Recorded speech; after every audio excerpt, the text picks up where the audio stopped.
Hi everybody, welcome back to 100% Mags. So this is another Nufc Takeover update, and if you've been living under a rock, you might have not seen Newcastle United has been well and truly active today on social media. Newcastle fans have been all over social media today, tweeting about Company's House. I will put the links, of course, to the Company House accounts down in the description below, so you can go and have a look at these as well yourself, so you can see them with your own eyes, but I will be putting them up on screen as well so you can see them.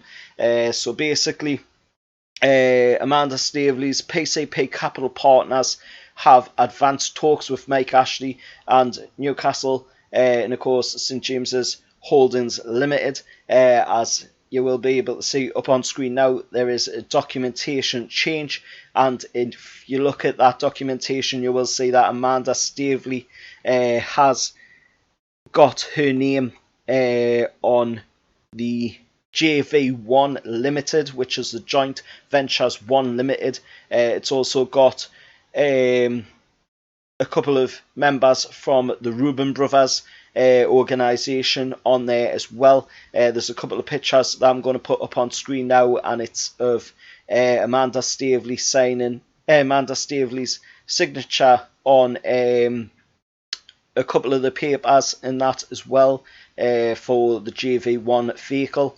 And basically this looks like a very promising move forward, and a very big move forward as well for Newcastle in the takeover.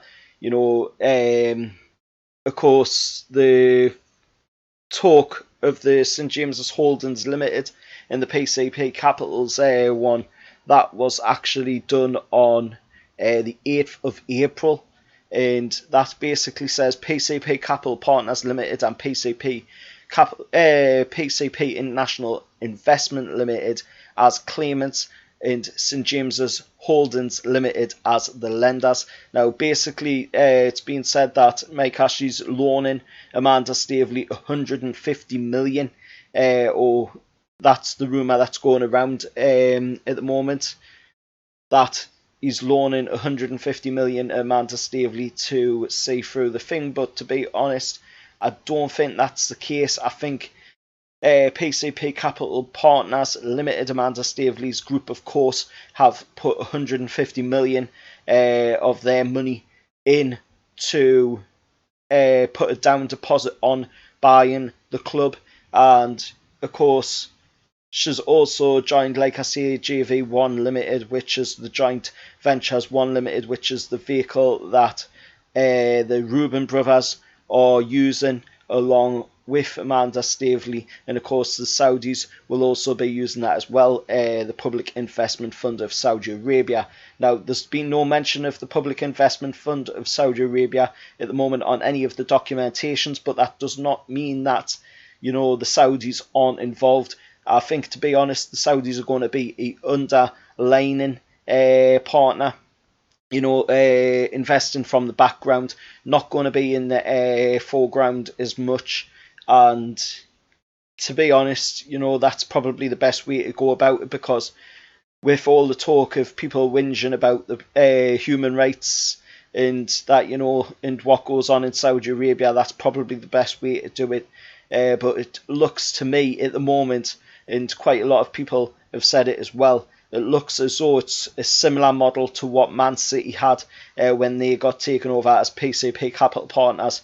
Of course, Amanda Staveley's group came in, bought the club, and then moved the shares over to the Sheikh Monsieur to own Man City, and that looks exactly similar here again, with them going, of course, and putting the money in to buy Newcastle. Reuben Brothers, of course, are involved, so they'll all get their 10% stake. Amanda Staveley will get a 10% stake. The Reuben Brothers will get a 10% stake, as of course the Reuben Brothers are involved as they own quite a lot of property around the Newcastle area. And this, like I've said in past Newcastle takeover videos, this is not about just Newcastle United. This is about Newcastle as a whole, the North East as a whole.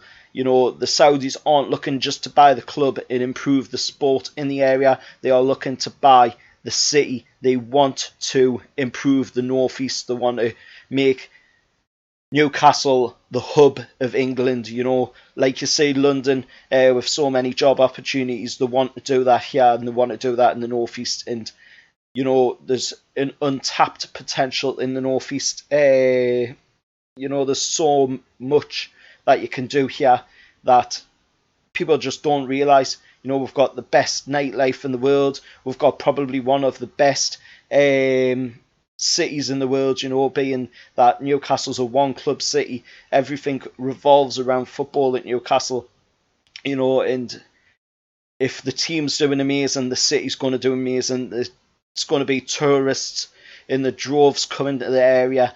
You know, we've got amazing bridges, we've got amazing nightlife, and such an amazing people. You know, we're just absolutely kind, generous people. You know, we're not nasty and hateful. You know, not saying that many Londoners are nasty and hateful, but you know, you get the odd few like Mike Ashley. You know, he doesn't paint a good picture for the south of England, let's face it. But let us know your thoughts down in the comments below. Just a massive update today, and that PCP Capital Partners have advanced talks immensely with Mike Ashley, you know, and hopefully this is the takeover this time. Let us know your thoughts down in the comments below. Please subscribe to the channel as well, as I'm trying to get 500 subscribers by the end of this month. We're currently sitting at 314, so that would be absolutely amazing if you could subscribe. It's free at the end of the day, you know, and it only takes a couple of seconds to do. Just hit that subscribe button down here in the bottom corner, and I'll see you all next time. However, lads.